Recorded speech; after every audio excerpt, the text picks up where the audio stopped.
So we're on to the Borrowers, Chapter 8. Remember in the last chapter we had Arrietty actually went out and Pod is teaching her how to become a borrower.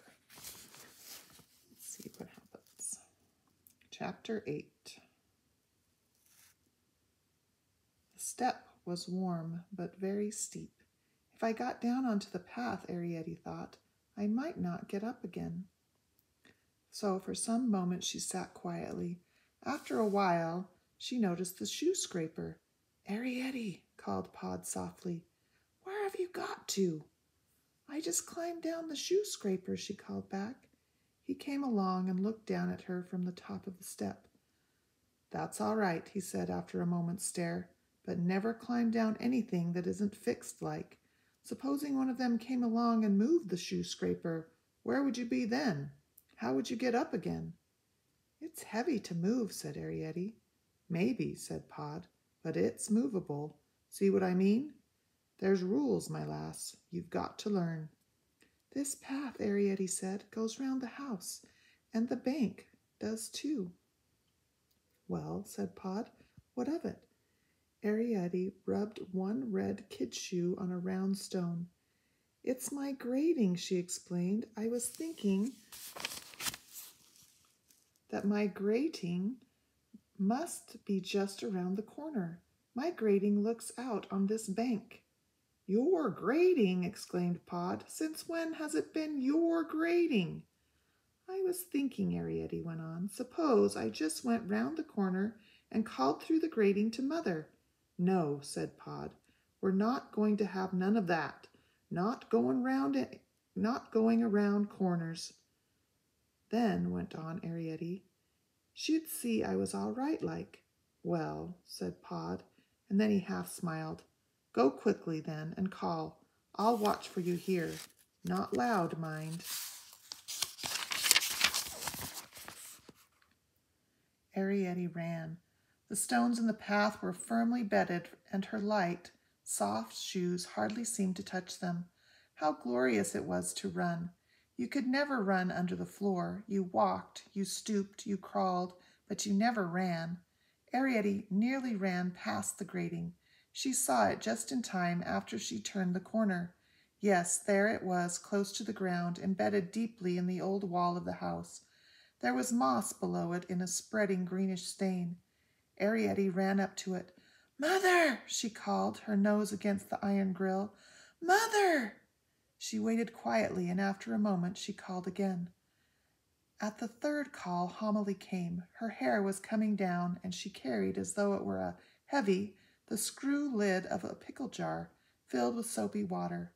Oh, she said in an annoyed voice, you didn't half give me a turn. What do you think you're up to? Where's your father? Arrietty jerked her head sideways. Just there, by the front door. She was so full of happiness that out of Homily's sight her toes danced on the green moss.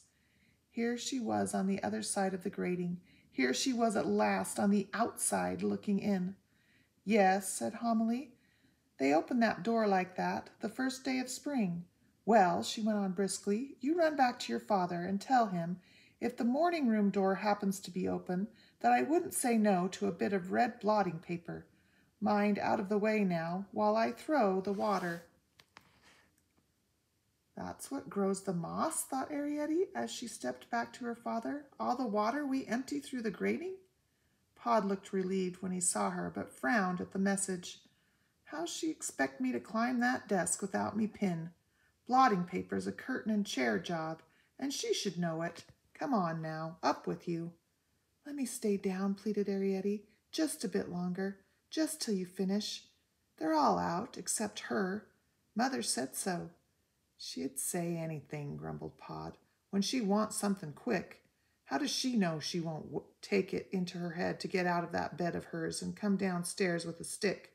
How does she know Mrs. Driver ain't stayed at home today with a headache? How does she know that boy ain't still here? What boy? Asked Arrietty. Pod looked embarrassed. What boy? He repeated vaguely and then went on. Oh, or maybe Crampfurl. Crampfurl isn't a boy, said Arrietty. No, he isn't, said Pod. not in a manner of speaking. No, he went on as though thinking this out. No, you wouldn't call Crampfurl a boy, not as you might say, a boy exactly. Well, he said, beginning to move away. Stay down a bit if you like, but stay close. Arrietty watched him move away from the step, and then she looked about her. Oh, glory, oh, joy, oh, freedom.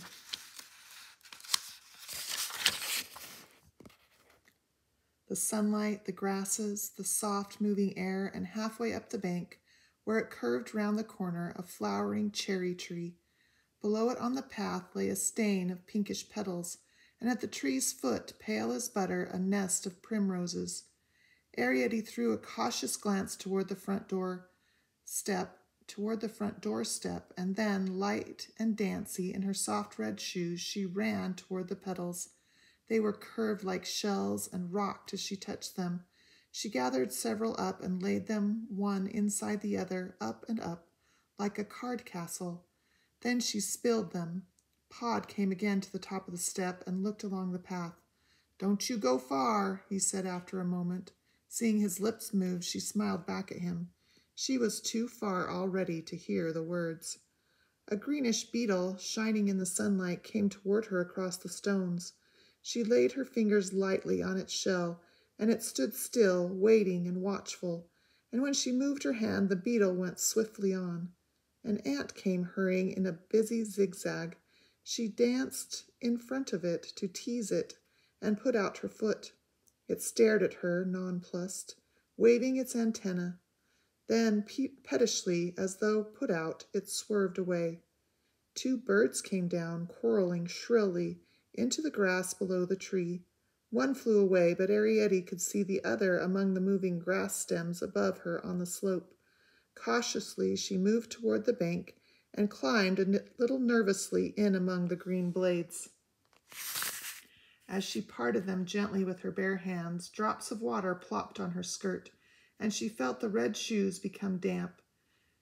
But on she went, pulling herself up now and again by rooty stems into this jungle of moss and wood violet and creeping leaves of clover. The sharp-seeming grass blades, waist-high, were tender to the touch, and sprang back lightly behind her as she passed. When at last she reached the foot of the tree, the bird took fright and flew away, and she sat down suddenly on a gnarled leaf of primrose. The air was filled with scent. But nothing will play with you, she thought, and saw the cracks and furrows of the primrose leaves held crystal beads of dew. If she pressed the leaf, these rolled like marbles. The bank was warm, almost too warm here within the shelter of the tall grass, and the sandy earth smelled dry.